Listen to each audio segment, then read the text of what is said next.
stools. 10 large packets of Miralax is guaranteed to clean out the Alaska pipeline.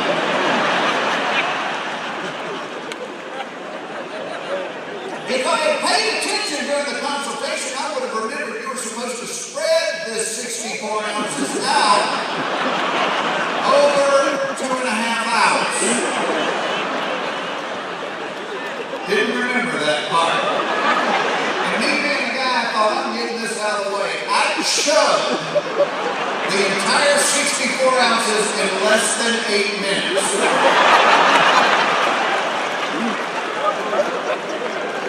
Now all that remains on the counter is a bottle of something called magnesium citrate.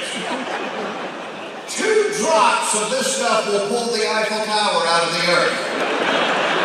And I kind of remember the doctor saying that everybody had to drink at least half a bottle, but some people might have to drink the whole bottle. And I thought, well, I don't want to have to come back later and do this again. So I hold my nose and I down the thing.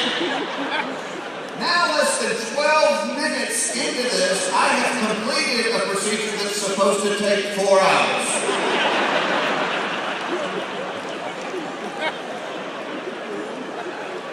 And not long after that, my stomach started making some weird noises.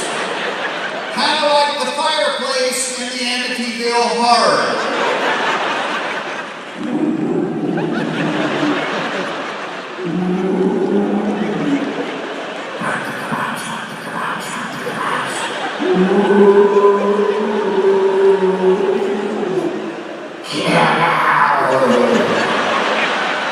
At which point my underwear tapped me on the shoulder and said, run.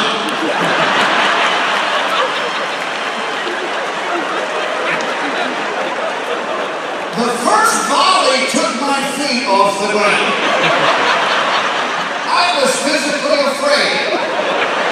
And I watched a lot of bull riding. All I could think to do was put a glove on my left hand, get a short piece of rope, tie myself to the toilet seat, and hang on.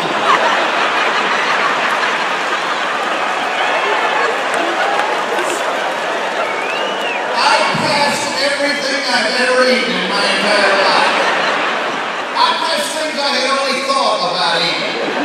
I passed things my neighbors had eaten. I passed a red bicycle with keep in the garage. How did I do that? I don't know.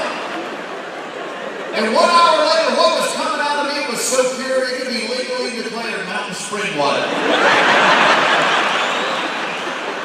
And I was ready for my test. Well, the next morning, I go down to the office for the actual colonoscopy itself, which was the part I was dreading the most, and it ended up being the easiest part.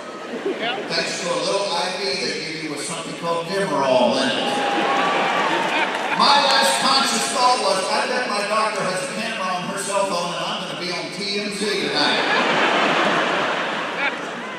But then I went to sleep and I didn't remember anything. When I woke up, she said, everything turned out great, you're fine, thanks for coming, good to go. And so I sit up on the side of the bed, I got the little gown on, and I see my pants and my shirt folded at the end of the bed. Well, I grab my shirt, and I start to unbutton it to put it on, and I hear this voice that I had not even noticed anybody in the room, and this nurse in the corner said, what are you doing? And I said, well, I guess I'm going home. And she said, guess again. She said, in order to get the camera through you, they have to inflate your intestines with air. And you can't go home until you give the air back.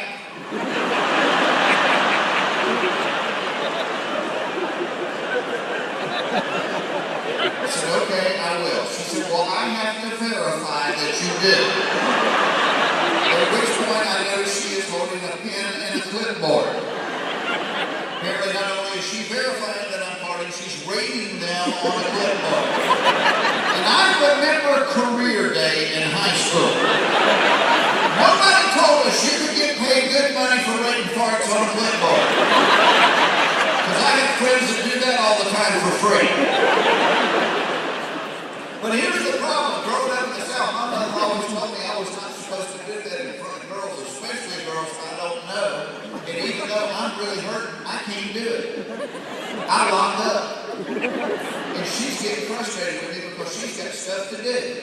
And finally she says, come get back in the bed, get on your hands and knees and drop your shoulders to the mattress.